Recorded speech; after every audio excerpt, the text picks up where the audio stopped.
ఎందరో మహానీయుల ధన, మాన, ప్రాణత్యాగాల ఫలితంగా భారత్ సర్వసత్తాక గణతంత్ర దేశంగా ఏర్పడిందని, మన భారతదేశ 75వ గణతంత్ర దినోత్సవ వేడుకలను దుబాయ్లో జరుపుకోవడం మనందరికీ గర్వకారణమని, మన దేశ ఖ్యాతిని ప్రపంచ స్థాయిలో చాటిచెప్పే విధముగా కృషి చేయవలసిన బాధ్యత మనందరిపై ఉందని రాములుగౌడ్ అన్నారు.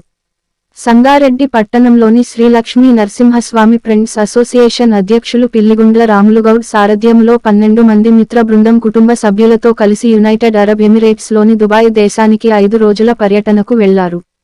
దుబాయ్లోని Burj Khalifa, Dubai frame holiday international హోటల్లో వారు భారత 75వ గణతంత్ర దినోత్సవ వేడుకలను శుక్రవారం ఘనంగా జరుపుకున్నారు.